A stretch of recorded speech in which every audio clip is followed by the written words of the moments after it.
In tonight's Missing series, we are focusing on the disappearance of Allahnia Lenoir, a young woman from Atlanta who had planned a night out with a friend when things apparently took a turn for the worse. And that's where the mystery starts. In just a moment, I'll be talking with a private investigator who has just signed on to this case. But first, correspondent Brooke Schaefer joining us live tonight with the very latest. Brooke, Allahnia was seen on surveillance entering an apartment building with a friend that night, and that was really the last sign of her. Yeah, and her friend reportedly left that building, but Allahnia didn't. The 24-year-old woman seemed to just vanish, and now it has been weeks since her family or friends have heard from her. I'm begging to please just keep her name. My daughter's name was Allahnia Lenoir.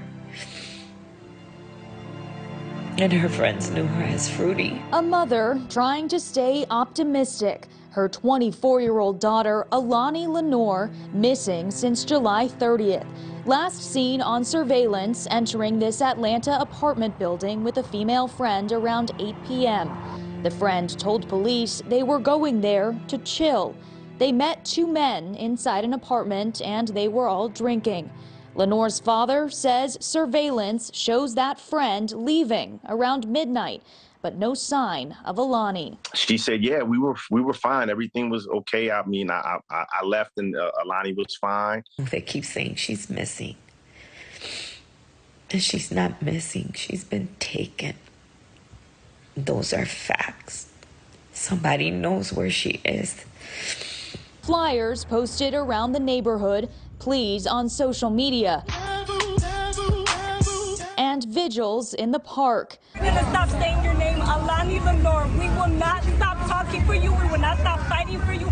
But more than 3 weeks later, there are still no clues. We need to work from that apartment complex, work our way out to see if there's any evidence. The family has hired well-known private investigator T.J. Ward, who worked on the Natalie Holloway disappearance in Aruba in 2005. I have cadaver dogs, I have drones, and I have resources to assist me in trying to locate her. Ward says at least one of the men from the apartment has a criminal record. We are looking into those two individuals along with law enforcement and trying to find what may have transpired or where she may have been.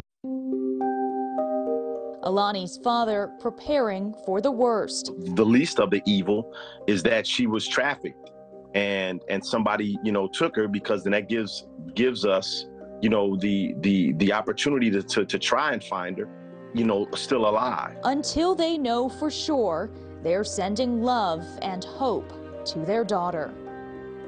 I know that your mother and I are going to continue to look for you until we find you. So just hang on, continue to hang on.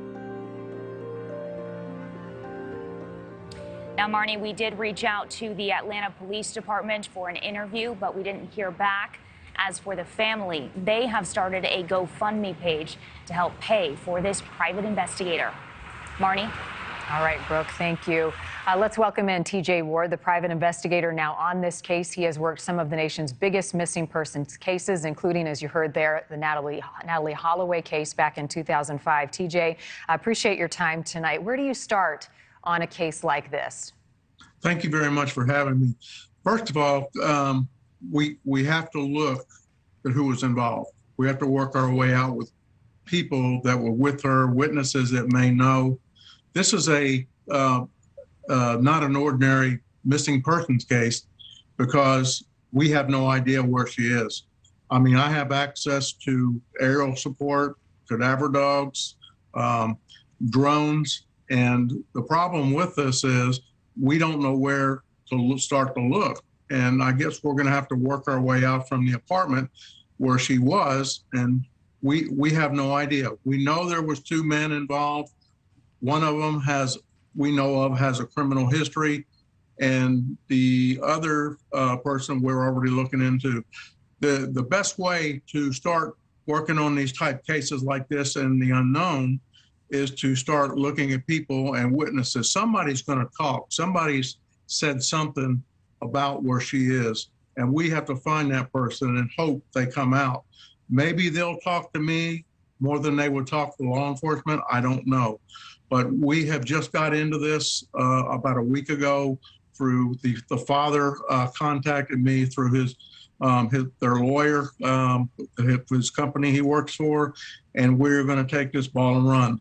My hope's to meet with law enforcement soon and try to share some information to them sharing with me. I'm a former law enforcement officer, 47 years, and in hopes that keeping things quiet, and that's probably why law enforcement hasn't spoken to anybody about this, because the confidentiality of information that they're developing and the leads they're getting is good, but they can't let that out. They can't let people know who they're talking to or what they found. That's super important.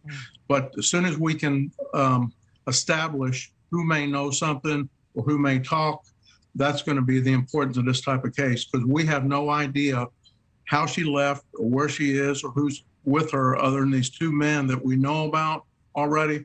And I'm sure law enforcement is looking at them very closely. Do you have any explanation yet, TJ? This stood out to me as I read the police report today that according to the family, a search warrant wasn't issued for that apartment where there is surveillance of her entering the apartment until about 10 days after she vanished. And according to the family, the two men in question, without incriminating them in any involvement, left the apartment, cleaned up, and are now gone. Have you verified any of that? And how does that complicate trying to find evidence in a missing persons case? Well, I know for a fact that one of those individuals is on probation in a county here in Georgia. So I'm sure that they've already contacted their probation officer or whatever. But again, the leads that police have is confidential right now. And it's good to keep it that way so they can work their case, and in hopes that I can work with them, and anything that I might find, I will take them immediately. Before I run out of time with you, TJ, this surveillance video must be critical in the police investigation and in your own investigation. Have you seen the surveillance video yet, and what exactly does it show? I've seen part of it with somebody leaving, but I have not got into the video yet. I have few recordings of some of the witnesses that I'm analyzing. I have a system called layered voice analysis, and I can analyze these conversations, and I can tell you if somebody's lying or hiding something. And I'll share that with law enforcement and give it to them, and hope to move forward and find new information. Well, I know the family is very appreciative, TJ, that you're on the case. I'm out of time, but I'd like to have you back because we'll continue to follow this. Thank you. And we'll be Thank you very much. And we have to pray so much for this beautiful young lady. It's missing. Amen. All right, TJ, thank you. If you have any information on the disappearance of Allahnia Lenoir, you can contact the Atlanta Police Department Homicide and Adult Missing Person Unit at the number on your screen. Again, she went missing on July 30th. Our team here at NewsNation Prime is committed to all of these stories of missing people. Alani's is just another example of the necessary need to shed light on each and every one of these cases to help bring these people home and provide answers to their families. If you have a loved one who is missing, or you know of a case that you think we should be following, you can write to us on our website, newsnationnow.com/missing. Our team goes through each and every submission. Thank you for watching. Go to newsnationnow.com to find NewsNation on your television provider. And don't forget to click the red subscribe button below to get more of NewsNation's fact-driven, unbiased coverage.